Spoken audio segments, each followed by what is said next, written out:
بسم اللہ الرحمن الرحیم الحمد للہ رب العالمین والعاقبۃ للمتقین والجنۃ للمؤمنین والنار للملحدین والصلاة والسلام علی سید الانبیاء والمرسلین سیدنا ونبینا وشفیعنا ابی القاسم محمد اللہم صل علی محمد وآل الطیبین الطاہرین المعصومین المظلومین واللعنۃ الدائمۃ الباقیۃ علی أعدائهم أجمعين من الآن إلى يوم الدين أما بعد فقد قال الله سبحانه وتعالى في كتابه المبين وهو أصدق الصادقين وقوله الحق بسم الله الرحمن الرحيم من عمل صالحا من ذکر او انثى وهو مؤمن فلنحيينه حياة طيبة ولنجزينهم أجرهم بأحسن ما كانوا يعملون صلوات بھیجے محمد اللہم صل علی محمد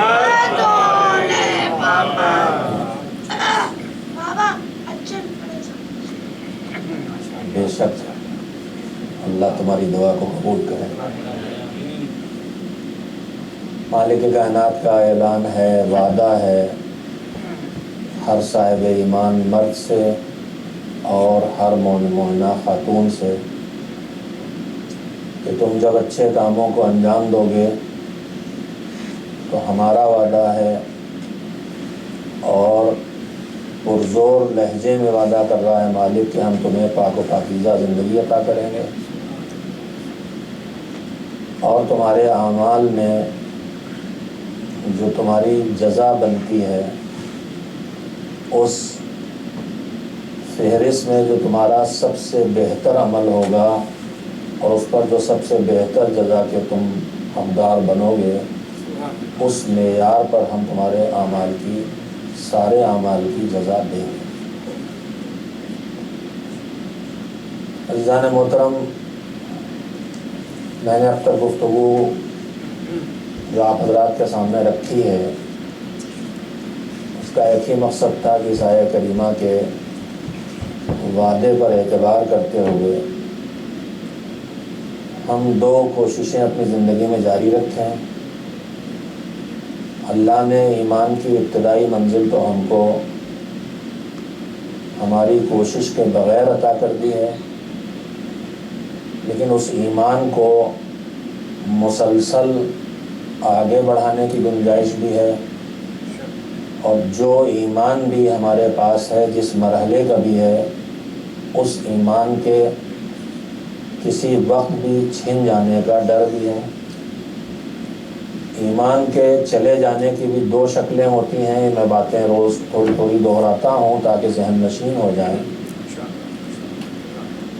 ایمان کے انسان سے الگ ہونے کی دو شکلیں ہوتی ہیں، ایک شکل ہوتی ہے وقتی طور پر چلا جانا اور پھر واپس آ جانا، اور یہ تب ہوتا ہے جب اللہ کی کوئی نافرمانی کوئی انسان کرے، گناہ کبیرہ انجام دے۔ روایت بھی میں نے بار بار سنائی ہے کہ مولا کائنات امیر المومنین حضرت علی بن ابی طالب علیہ السلام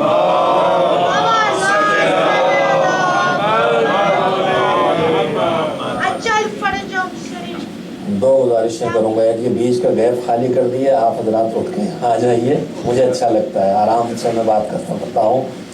اور دوسری گزارش یہ ہے کہ ہے تو یہ درس مگر اس میں صلوات مجلس والی ہونا چاہیے۔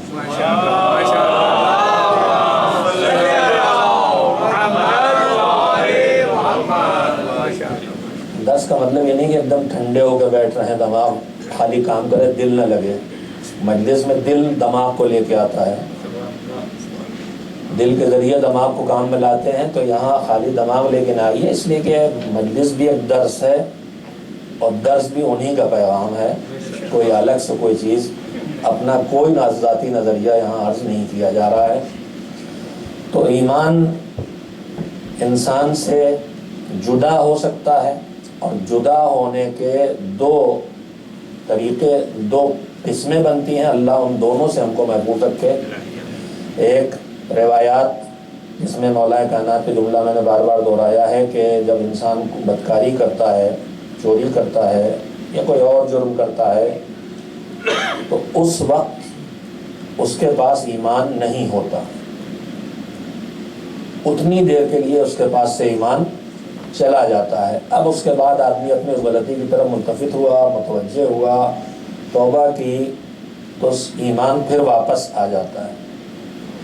لیکن یہ جانا آنا اگر بہت لگا رہے تو دھیرے دھیرے انسان، میں نے یہ بھی دہرایا ہے کہ جب کسی کام کو آدمی بار بار کرتا ہے تو اس کے بارے میں وہ بے حس ہو جاتا ہے۔ آپ کو، ہم کو بقرعید کے دن بکرا ذبح کرنا ہوتا ہے، آپ کو اپنا ایک کرنا ہوتا ہے، ہم کو محلے بھر کا۔ تو چونکہ ہمارا اور آپ کا وہ کام نہیں ہے، لہذا اس دن جانور کو حکم خدا سے گلا کاٹتے ہیں دعا پڑھ کے، پھر بھی ایک مشکل کام لگتا ہے ہم کو۔ اور اس کے برخلاف جو قصائی ہے، جو دن بھر میں نہ جانے کتنے جانور ذبح کر ڈالتا، اس کو آپ دیکھیے وہ چھری بھی چلا رہا ہے اور قہقہے بھی لگا رہا ہے اور تفریحی باتیں بھی کر رہا ہے، اور ایک آدھ ہمارے یہاں ایک آدھ گالی بھی جانور کو دے دیں گے اور اسی میں اللہ کا نام بھی لے لیں گے۔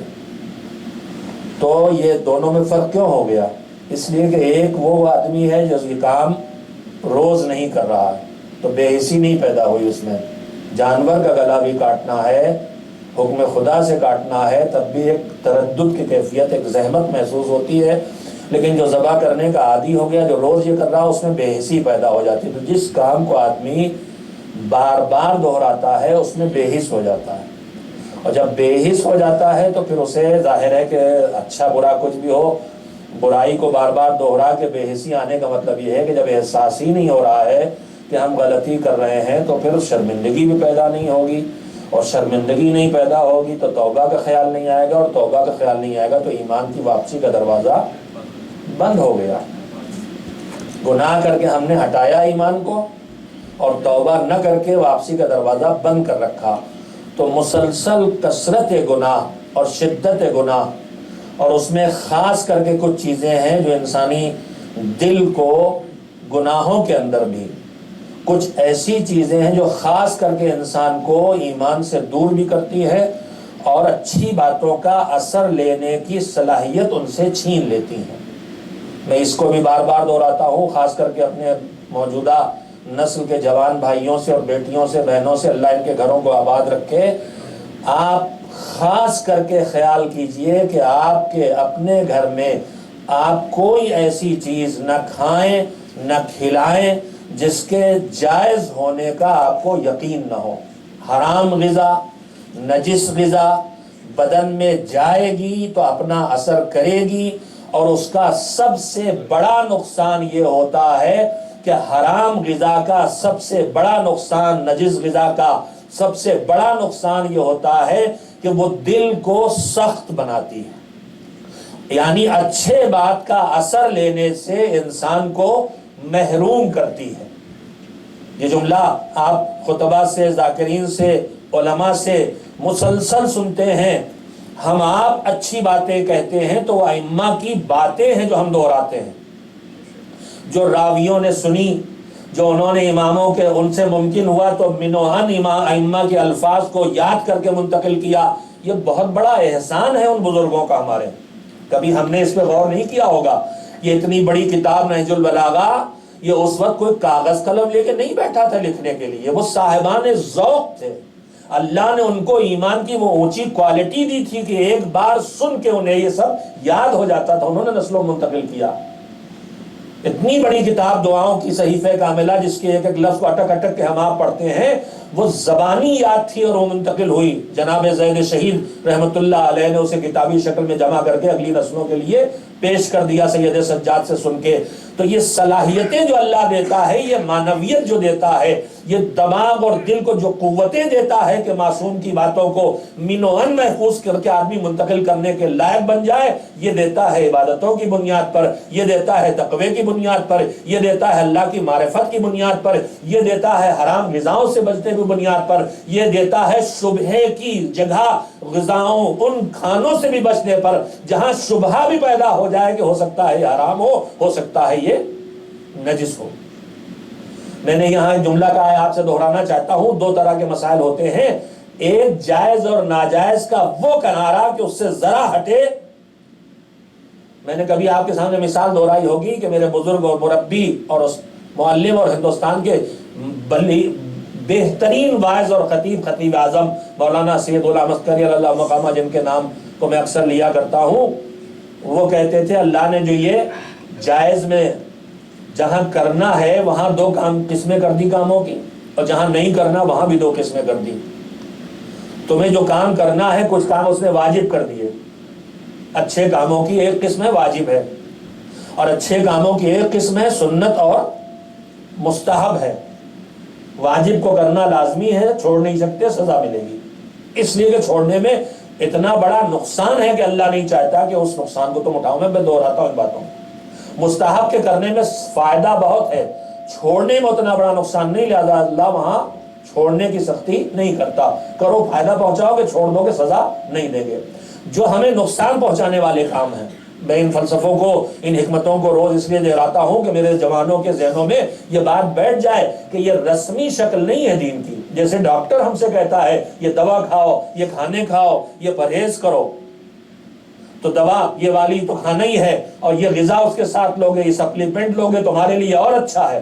تو دوا واجب جیسی چیز ہو گئی، اور وہ سپلیمنٹس، وہ غذائیں جو کہتا ہے یہ پروٹین لو والی غذا لو اور یہ کیلشیم والے کھانے کھاؤ، یہ وہ مستحبات ہو گئے. ادھر روک دیتا فلاں چیز تو کھانا ہی نہیں ہے، اور فلاں چیز نہ کھاؤ تو تمہارے لیے اچھا ہے. تو جیسے ایک سمجھدار ہم سے ہمدردی رکھنے والا ڈاکٹر جانتا ہے انہیں کیا فائدہ پہنچانے والا، کیا نقصان پہنچانے والا، ویسے ہی وہ رب کریم و حلیم ہے، وہ رب مہربان ہے. وہ جانتا ہے کون چیزیں ہیں جنہیں یہ چھوڑیں گے تو ان کے جسم کو، روح کو، دنیا کو، آخرت کو، زندگی کو، بچوں کو، اولاد کو، خاندان کو، سوسائٹی کو نقصان پہنچے گا. کون کام ہے جو یہ کریں گے تو ان کی ذات کو، ان کے جسم کو، ان کے دل کو، ان کے دماغ کو، ان کے بدن کو، ان کی روح کو، ان کی اولاد کو، ان کی نسل کو، ان کے خاندان کو، ان کے کنبے کو، ان کی فیملی کو، ان کے پڑوسی کو، ان کی سوسائٹی کو نقصان پہنچے گا. تو جو واجب کر دیتا ہے حرام کر دیتا ہے، مگر نیکیوں اچھے کاموں کی 2 قسمیں کر دیتا ہے، واجب اور مستحب. اور حرام کا خراب کاموں کی بھی 2 قسمیں کر دیتا ہے، حرام اور مکروہ. اب ہم سے کہتا ہے زندگی میں جو چلو تو یہ صراط مستقیم پہ ہے، اس پہ چلنا ہے. حرام اور واجب اور مستحب کاموں کو کرتے ہوئے آگے بڑھنا ہے، اور حرام اور مکروہ سے اپنے کو بچاتے ہوئے صراط مستقیم پہ قدم آگے بڑھانا ہے. خطیب اعظم تابصرہ یہ مثال دیتے تھے کہ جیسے دریا پہ ایک پل بنا ہوا ہے. اب تھوڑی دیر کے سوچ لیجیے، ابھی نیا پل بنا، ابھی سائڈ کی دیواریں نہیں بنی ہیں مثال کے طور پر، یا بن بھی گئی. ایک آدمی جو ہے جو بیچ کے پل کے بیچوں بیچ چلتا ہے، اگر بہک کے ایک آدھ قدم داہنے پڑ گیا، ایک قدم بائیں پڑ گیا تو کہاں جائے گا؟ پل پہ ہی رہے گا نا. اور ایک آدمی ہے جو بالکل کناروں پہ چل رہا ہے، تو اگر ایک قدم بھی بہکے گا تو کہاں جائے گا؟ دریا میں جائے گا. اتنا اقرار کر لیجئے، وہ ہم آپ نہیں انشاءاللہ. تو میرے عزیز وہ مثال دیتے تھے کہ دنیا میں واجب اور مستحب اور مکروہ اور حرام کا سب کا خیال کر کے جیے. وہ پل کے بیچ میں چل رہا ہے کہ ایک آدھ قدم بہکا بھی تو دریا میں نہیں گرے گا، لیکن جو مستحب اور مکروہ کو بالکل نظر انداز کر کے خالی واجبات کی لائن پہ کنارے چل رہا تو پل کے اس کنارے چل رہا ہے یا پل کے اس کنارے چل رہا، ایک قدم بھی بہکے گا تو دریا میں گر جائے گا. لہذا زندگی میں فقہی مسائل ہمیں بہت سی جگہوں پہ کچھ کاموں کو جائز بتائیں گے. ایسی جگہ جس ہوٹل میں مثلا کھانا پیچھے پکانے والوں میں غیر مسلم بھی شامل ہیں، مسلم کا ہوٹل ریسٹورنٹ کھانا پکانے والے میں غیر مسلم شامل، ہمیں نہیں پتا یہ کھانا جو میرے سامنے پک کے آیا ہے یہ نجس ہے کہ پاک.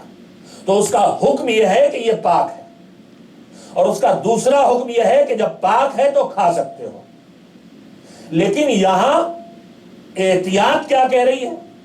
شبہ ہے، شبہ ہے کہ شاید نجس ہو۔ تو متقی کی پہچان یہ ہے کہ وہ شبہے کے عالم میں پرہیز کی راہ پہ چلتا ہے۔ اب یہاں صاحب تقوی پرہیز پہ چلے، کیوں؟ اس کی وجہ یہ ہے کہ نجس کھانا کھانے پر اس کے دو اثر ہیں۔ ایک وہ ہے جو اس نجاست سے میری روح کو متاثر کرے گا، اور ایک یہ ہے کہ اس اللہ کے حکم کی خلاف ورزی کر رہا ہوں، اس لیے قانونی سزا ملے گی۔ تو ایک آدمی اگر خودکشی کرنے کے لیے زہر کھا لے اور مرنے سے پہلے پکڑ لیا جائے تو اس کو کورٹ لے جایا جائے گا؟ نہیں۔ کینیڈا میں اس کی آزادی تو نہیں ہے کہ اپنے سوسائڈ کی آزادی بہت ہے نا یہاں، تو ہو سکتا ہے اس کی بھی آزادی ہو کہ اپنی جان لے سکتے ہیں۔ نہیں ہے کہ ہے؟ بتائیے، قانون معلوم ہونا چاہیے آپ کو۔ آدمی اپنے آپ کی جان لے سکتا ہے؟ اس کا مطلب یہ ہے کہ ہر آزادی کی کچھ حدیں تو ہر جگہ ہیں، فرق تھوڑا حدوں کا ہے۔ بہت مناسب بات تو نہیں ہے، حجاب کا بھی یہی مسئلہ ہے۔ پوری دنیا میں زندگی میں جہاں آپ جائیں گے حجاب ہر جگہ ہے، بس تھوڑا حدوں کا معاملہ ہے۔ پردہ تو ہر جگہ ہے، کوئی جگہ نہیں بچی جہاں پردہ نہیں۔ ہمارے ایک بزرگ مفکر ہیں، شاعر بھی بڑے ہیں، آپ حضرات واقف بھی ہیں، پیام آدمی صاحب یو ایس آئے تو کہنے لگے حجاب کا تصور ہے تو یہاں بھی بس ذرا مختصر ہے، کچھ حصہ بدن تو آدمی دنیا میں کہیں بھی ہے۔ اب وہ کلب سلب بنائے گئے یا سمندروں کے کنارے شیطنت کے آخری مرکز بنائے گئے، لیکن جہاں تک فطرت ہے، اوریانیت کہیں نہ کہیں آ کے رک رہی ہے، کہیں نہ کہیں سے حجاب۔ ہم تو لفظ حجاب بولتے ہیں تو ہمارے دماغ میں مسلم مومنہ کا حجاب آ جاتا ہے کہ سر پہ بھی اسکارف ہے، چہرہ بس کھلا ہے اور پورا بدن بند ہے، لیکن حجاب اس کو نہیں کہتے۔ حجاب کو اردو میں پردہ کہتے ہیں، یعنی کسی چیز کو چھپا دینے والی چیز۔ تو ہے تو تصور، تو آزادی کوئی کہیں ایسی نہیں ہے جہاں آزادی پر حدیں نہ ہو، ہر جگہ آزادی پر حدیں ہیں، مگر وہ حدیں الگ الگ ہیں، بس فرق اتنا ہے۔ اسلام وہ حدیں بتاتا ہے جو انسان کے بنانے والے نے حدیں بتائی ہیں، وہ اسلام کی حدیں ہیں۔ باقی جو بنائے گئے ہیں وہ اپنی حدیں بناتے رہتے ہیں، توڑتے رہتے ہیں، نقصان اٹھاتے رہتے ہیں، بدلتے رہتے ہیں قانون۔ یہ کا صلوات خود سے ہی بھیجا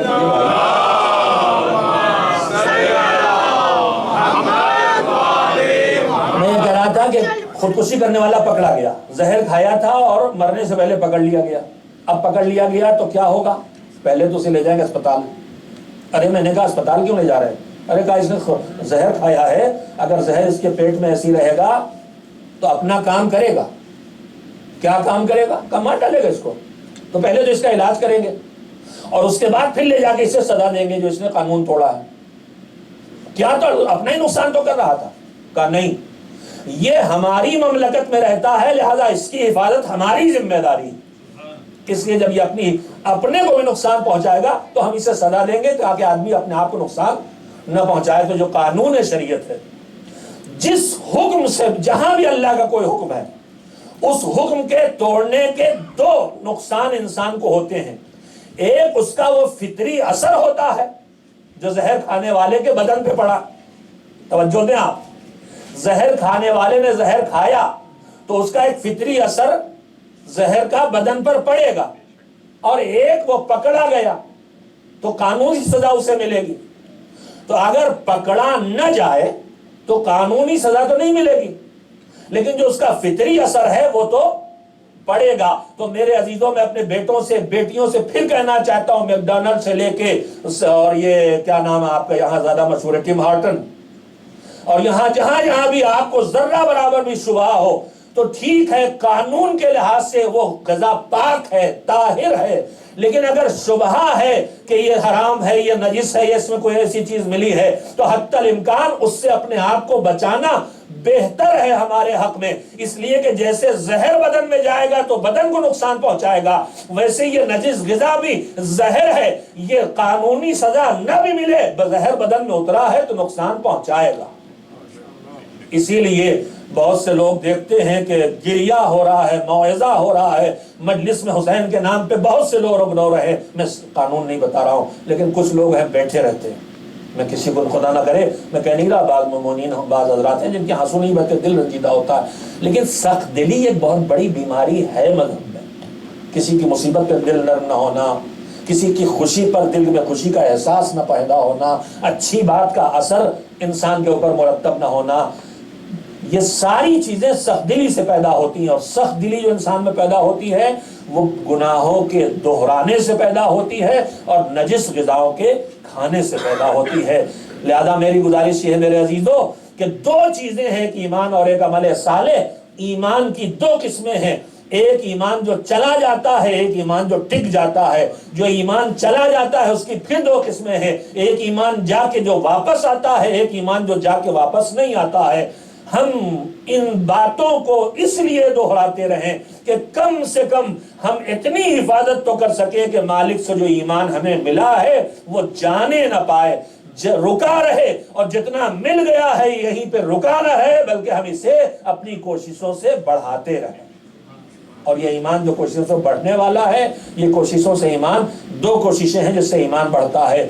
ایک معرفت پروردگار میں اضافے سے ایمان بڑھتا ہے، اور ایک اچھے کاموں سے ایمان بڑھتا ہے۔ ایمان اور عمل صالح کا ایک رشتہ ہے، ایمان آئے گا تو اچھے کام کروائے گا، اچھے کام ہوں گے تو پھر اور ایمان مضبوط ہوگا، ایمان اور مضبوط ہوگا تو اور اچھے کام کروائے گا، پھر آپ اچھے کام کریں گے پھر اور ایمان مضبوط ہوگا۔ یہ ایک رشتہ ایک دوسرے سے جڑا ہوا ہے، ایک کا وجود دوسرے کے وجود کا سبب بنتا ہے، دوسرے کا وجود پہلے کے وجود کا سبب بنتا ہے۔ تو ایمان کی اعلیٰ کوالٹی کے تذکروں میں نے آپ حضرات کی خدمت میں جو چند منٹ باقی ہیں اس میں جلدی سے ایک بات کہنے کی گنجائش ہے، وہ کہہ لوں کہ ایمان کی اعلیٰ کوالٹی کو بھی ہمیں پہچاننا چاہیے۔ ایمان کی جو اعلیٰ کوالٹی معصومین علیہ السلام کے ارشادات کی روشنی میں ملتی ہے، اس میں پہلی چار چیزیں ہیں جو معصومین نے بتائیں۔ مولا کائنات امیر المومنین حضرت علی بن ابی طالب علیہ السلام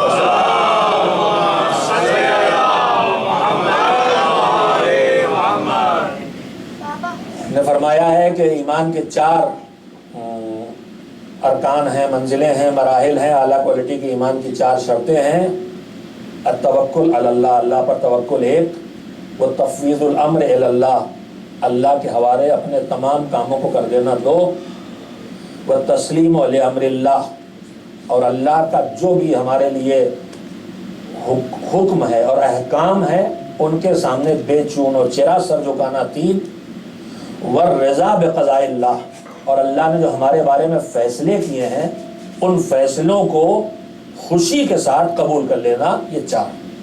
میں نے اس میں ایک دن آپ کی خدمت میں بات کی تھی کہ اللہ کے احکام کے سامنے سر جھکانے کا کوئی نقصان بندے کو نہیں پہنچتا، یہ لگتا ہے ہم کو آپ کو کہ نقصان پہنچتا ہے، اور اگر اس کے مقابلے میں ہم احکام خدا کی مخالفت کریں تو اس کا نقصان پہنچتا ہے۔ میں نے جناب علی بن اختین کی زندگی کے واقعے کے سہارے آپ کو خدمت میں بچوں کو آسانی سے بات یاد ہو جائے سنایا تھا کہ اللہ کے احکام کے آگے سر تسلیم کرنے ہی میں ہمارا فائدہ ہے۔ ہو سکتا ہے دنیا کا کچھ نقصان بھی ہو، اس میں کوئی انکار نہیں اس سے، اور یہ اصول بھی پیغمبر خدا حضرت محمد مصطفیٰ صلی اللہ علیہ وسلم عنایت فرمایا ہے کہ جب تم دیندار زندگی بسر کرنا شروع کرو گے احکام دین کی پابندی کے ساتھ، جو حکم خدا ہے اس کے مطابق چلو گے تو تمہاری زندگی چلتی رہے گی۔ ایسا نہیں کہ ہر قدم پہ ٹکراؤ پیدا ہو، لیکن اس کے بعد پیغمبر نے فرمایا کہ لیکن کبھی ایک منزل ایسی آئے گی تمہاری زندگی میں، کبھی کہ جب تمہاری دنیا تمہارے دین سے ٹکرائے گی۔ ایسے چلتا رہے گا ساتھ، دین و دنیا دونوں چلتے رہیں گے، اور یہ وہ سچائیاں ہیں جس کو ہمیں محسوس کرنا چاہیے۔ روزانہ کی زندگی میں تو دین و دنیا میں کوئی ٹکراؤ نہیں ہوتا ہے، ہم دین کے کام بھی کرتے رہتے ہیں اور اپنی دنیا بھی سجاتے سنوارتے رہتے ہیں، اور اللہ نے بنایا ہی ایسے ہے کہ آدمی دونوں چیزوں کو لے کے چل سکے، اس لیے کہ اس نے ہمیں دنیا ہی میں رہ کے دین کے راستے پہ چلنے کے لیے بنایا، تو کوئی اس نے ایسا نہیں بنایا کہ ان میں ضرور ٹکراؤ ہو۔ لیکن پیغمبر نے فرمایا کہ تمہارا دن اور تمہارا دین اور تمہاری دنیا دونوں ساتھ ساتھ چلتے رہیں گے، جاب بھی چلتی رہے گی، نماز بھی ہوتی رہے گی، روزے بھی ہوتے رہیں گے، کاروبار بھی چلتا رہے گا، رشتہ داریاں بھی نبھاتے رہو گے، اللہ کے ساتھ بھی رشتے کو، عبودیت کے رشتے کو بھی باقی رکھو گے، لوگوں سے بھی تعلقات برقرار رہیں گے، اللہ سے بھی عبودیت کا رشتہ نہیں توڑنے دو گے، بچوں کے لیے بہترین وسائل حیات بھی فراہم کرتے رہو گے، اور اللہ نے تمہارے مال میں جو حق رکھا ہے وہ غریبوں تک اور ضرورت مندوں تک پہنچاتے بھی رہو گے۔ سیاست میں بھی دخیل ہو جاؤ گے اور جھوٹ سے بھی بچے رہو گے، سب چلتا رہے گا۔ آخری مثال جو میں نے دی وہ آپ کو شاید قبول نہیں ہے، نہیں وہ بھی چل جاتا ہے، ایسا نہیں ہے کہ بس جھوٹ ہی جھوٹ ہے۔ قرآن مجید کا ایک آیت ہے کہ جب طوفان آتا ہے، بارش ہوتی ہے، تو زمین پر جب بارش گرتی ہے تو زمین پر پڑی ہوئی پتیاں اور کوڑا اور سب چیزیں مل کے جھاگ بنتا، پھینا اٹھتا ہے۔ لیکن ہوتا کیا ہے، یہ جو جھاگ اور پھینا ہے یہ تھوڑی دیر کے بعد بیٹھ جاتا ہے۔ وَأَمَّا مَا يَنْفَعُ النَّاسَ فَيَمْكُثُ فِي الْأَرْضِ، یہ تو سب گم ہو جاتا ہے، بہہ گیا، کہیں جا کے نالے میں پہنچ گیا، کہیں کوڑے میں پھنس گیا، کہیں جھاڑی میں اٹک گیا۔ لیکن اس بارش میں وہ چیز جو اللہ نے انسانوں کے فائدے کے لیے عطا کی تھی وہ زمین میں باقی رہ جاتی۔ تو یہ جھاگ واگ ختم ہو جاتا ہے، یہ جھوٹ سے، مکاریوں سے، عیاریوں سے ہونے کی ذریعے کی جانے والی تدبیریں بہت باقی نہیں رہتی۔ باقی کیا رہتا ہے؟ باقی سچائی رہتی ہے، باقی حقانیت رہتی ہے، باقی ایمانداری رہتی ہے، باقی امانت داری رہتی ہے۔ ہاں یعنی ان کو سیکریٹری بنا کے رکھنا۔ صلو علی محمد و آل محمد۔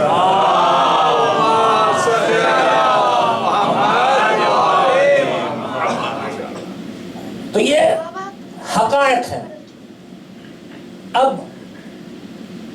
اللہ کی اطاعت کرنے میں پیغمبر گرامی حضرت محمد مصطفیٰ صلی اللہ علیہ وآلہ وسلم فرماتے ہیں کہ تم اطاعت پروردگار کے ساتھ دین کے قانون کا خیال رکھتے ہوئے اس دنیا میں زندگی بسر کرو گے، تم اچھے مسلمان بھی رہو گے اور اچھے کاروباری بھی ہو جاؤ گے۔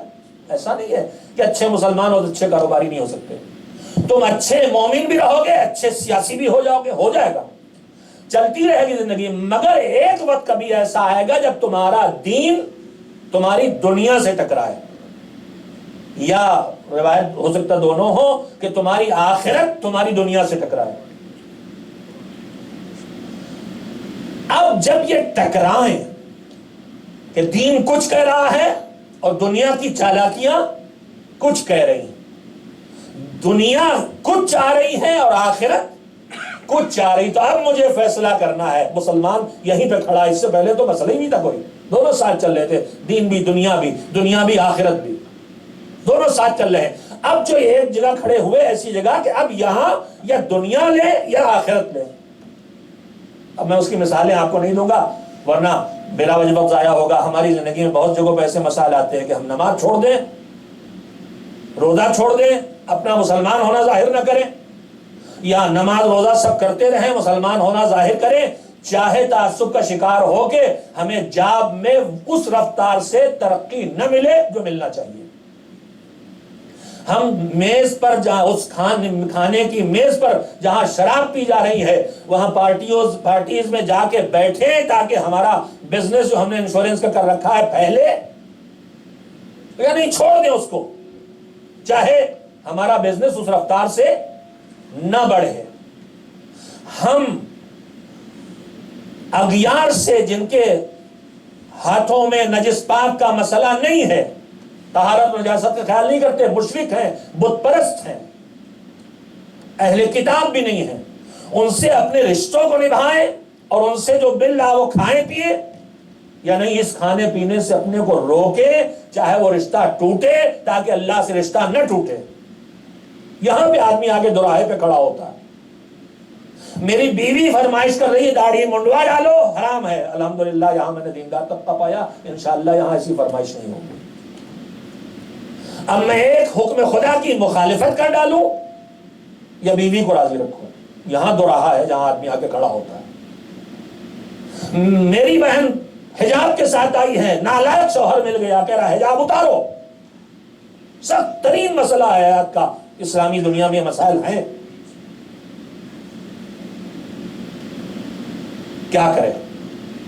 تو حضور کہتے ہیں تمہیں فیصلے کا معیار میں بتا رہا ہوں، جب تمہاری دنیا اور تمہاری آخرت ٹکرائے تو پھر اپنے مالک پہ بھروسہ کرو، اب اس میں کون، حضور کے الفاظ اس طرح کے ہیں کہ کون حقدار ہے، کون اس کا حقدار ہے کہ اسے نظر انداز کیا جائے.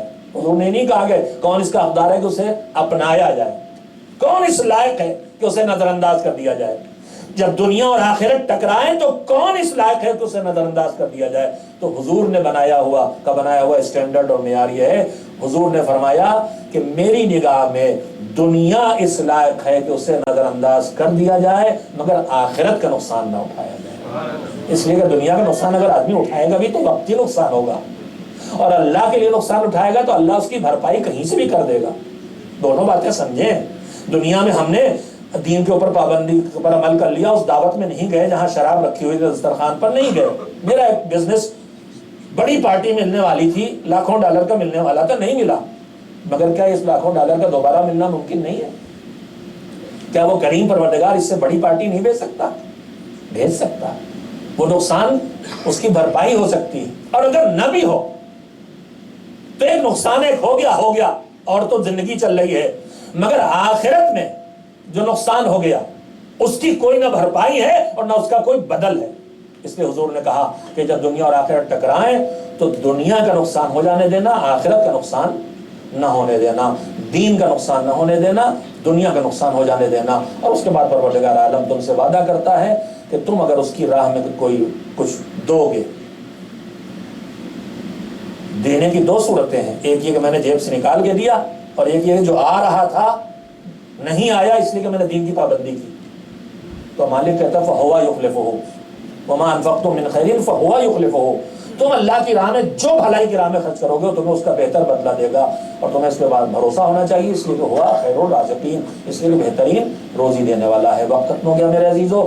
میں بہت شکر گزار ہوں آپ حضرات کا کہ آپ نے روز ان گزارشات کو سنا ہے اور توجہ سے سنا ہے. میں ہاتھوں کو اٹھا کے روز دعا کرتا ہوں پروردگار ہم سب کو توفیق عنایت فرما. اس ماہ مبارک رمضان کی روزوں کے معنویت ہمیں عطا کر دے کہ رمضان میں جن برائیوں سے ہم اپنے آپ کو بچا سکیں، ہم رمضان کے بعد بھی ان گناہوں سے اپنے آپ کو دور رکھ سکیں. پروردگارہ ہماری تھوڑی سی نیکیوں کو ساری خرابیوں کے باوجود قبول فرما لے. پروردگارہ تو نے جب دین حق تک ہم تک پہنچا دیا ہے، ایمان جیسا بھی مل عطا کر دیا ہے معبود، یہ ایمان ہم سے کبھی واپس نہ ہو.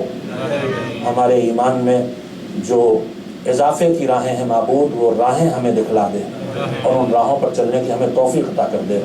جو بیمار ہیں انہیں شفا عطا فرما، جو ظلم و ستم کا زمین پر شکار ہیں، بالخصوص یمن، فلسطین، Syria, Iraq, Pakistan, Afghanistan, Nigeria, Burma اور ایسے ممالک جو کبھی ہمارے ذہنوں سے نام نکل جاتے ہیں اور کبھی ہمارے علم میں بھی نہیں آتے، جہاں بھی کوئی مظلوم ظلم کا شکار ہے، کوئی کمزور ظلم کا شکار ہے، کوئی با ایمان ظلم کا شکار ہے، معبود قید خانوں کے ان مظلومین کی حفاظت فرما، ان شہداء کے اعلیٰ درجات عطا فرما جو دین حق کے لیے دنیا سے جن کی جانیں لے لی گئیں، جن کے گلے کاٹے گئے، جن کے جسموں کو بموں کے ذریعے چیتھنوں میں بدل دیا گیا. پروردگار ان سب کو رحمت سے نواز. بار الہ ہمارے دین کے خدمت گزار مومنین مومنات جو مراکز چلا رہے ہیں، جو مساجد کا اہتمام کر رہے ہیں، جو نمازہ جماعت کا قیام کر رہے ہیں، جو اگلی نسلوں کو بچائے رہنے کی حفاظت کے لیے ساری تدبیریں کر رہے ہیں، مکتب اور مدرسے چلا رہے ہیں، معبود ان کو زیادہ سے زیادہ اجر عنایت فرما. وہ معلمین اور معلمات جو اپنا قیمتی وقت، جو چھٹی کا ایک دن ہفتے میں بچتا ہے یا 2 دن، اس دن بھی وہ دوسروں پر لگا کے اپنی نسلوں کو دیندار بنانا چاہتے ہیں، معبود ان مدرسوں کے، ان معلمین اور معاملات کی توفیقات میں اضافہ فرما. ان کی اولاد کو ان کا بہترین تربیت کا نتیجہ قرار دے اور بہترین اولاد بنا دے. پروردگارہ دین کے خدمت گزار علماء، فقہا، مراجع تقلید، مجتہدین سب کی حفاظت فرما. انقلاب اسلامی اور رہبر انقلاب اسلامی کی حفاظت فرما. زمانے کے مولا کو حکم ظہور دے تاکہ زمین سے بھری ہوئی، زمین ظلم سے بھری ہے، یہ عدل و انصاف سے بھری ہوئی حکومت اس پر قائم ہو جائے. وآخر دعوانا ان الحمد للہ رب العالمین. صلوات دیجیے محمد.